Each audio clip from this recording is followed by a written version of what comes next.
আজকে আমরা ভদ্রাসন কিভাবে হয় সেটা আমরা আজকে করে দেখাবো। আমার ডান দিকে রয়েছে দিগন্ত আর বাম দিকে রয়েছে শুভজিৎ। তো আমার সাথে সাথে এরা দুজন অবশ্যই এই আসনটা করবে এবং এই আসনটা করার যে কতটা উপকারী সেটা আমরা দিগন্ত এবং শুভজিতের কাছে আমরা জেনে নেব। প্রথমে আমরা বসবো, সুখাসনে বসবো, বডিকে সবসময় সোজা রাখবো, বডিকে সোজা রাখো। এরপরে আমরা ডান পা এবং বাঁ পা দুটোকে একসঙ্গে, পা দুটোকে আমরা যোগ করব, বাম পা এবং ডান পা।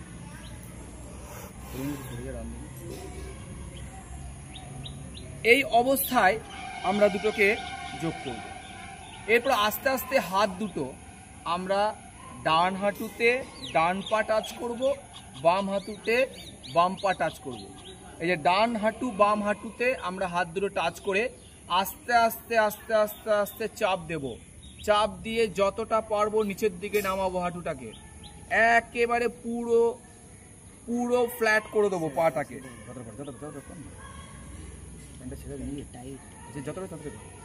একেবারে এইভাবে সাঁটাবো, অর্থাৎ আমরা হাঁটু দুটোকে প্রেসার দিয়ে এই ভঙ্গিমায় নিয়ে আসবো। এই ভঙ্গিমায় আমাদের এই সামনের যে পা এটাকে যতটা পারবো ভেতর দিকে রাখবো। এইটাকে আমরা এইভাবে করব, করার চেষ্টা করো, তুমি দেখো হবে, আস্তে আস্তে করো এইভাবে। অর্থাৎ এইটাকে আমরা বলবো ভদ্রাসন। ভদ্রাসন, এই আসনটা আমরা এইভাবে 30 সেকেন্ড অবধি থাকবো। কত সেকেন্ড অবধি? 30 সেকেন্ড। মাথায় রাখতে হবে আমাদের যে পোশ্চারটা, অর্থাৎ আমাদের এই যে পিঠ একেবারে সোজা অবস্থায় থাকবে, মেরুদণ্ড সোজা থাকবে। 3টে স্টেজে এটা করতে হবে। এরকম ভাবে আমরা 3 বার করবো সেট, এই রকম।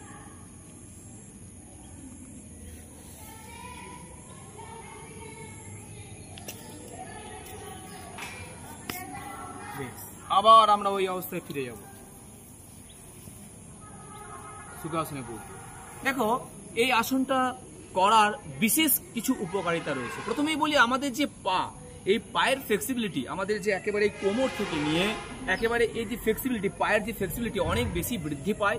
আমাদের শরীরে রক্ত সঞ্চালন অনেক বেশি বেড়ে যায় এবং আমাদের শরীর অনেক বেশি সুস্থ থাকে। আমাদের শরীর সুস্থ থাকলে আমাদের মনও সুস্থ থাকে। তো তাই আমরা এই আসনটা প্রত্যেক দিন আমরা অভ্যাস করবো। তবে বিশেষ সতর্কতা, এই আসনটা কাদের পক্ষে করা উচিত নয়। প্রথমেই বলি, এই আসনটা যাদের হাঁটুতে ব্যথা বা হাঁটুতে অসুবিধা রয়েছে বা কোমরে অসুবিধা রয়েছে বা উরুতে অসুবিধা রয়েছে, অর্থাৎ ব্যথা যদি থাকে, তাহলে তাদের পক্ষে এই আসনটা করা কখনোই উচিত নয়।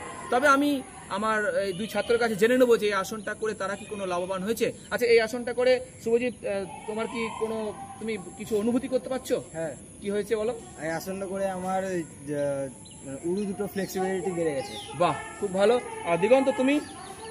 আমারও ফ্লেক্সিবিলিটি বেড়ে গেছে। হ্যাঁ, তো যাই হোক, আমরা যদি এই আসনটা ডেলি করতে পারি তাহলে আমাদের শরীরের যে ফ্লেক্সিবিলিটিটা অনেক বেশি বৃদ্ধি পাবে। তো যাই হোক, আজকে এই অবধি।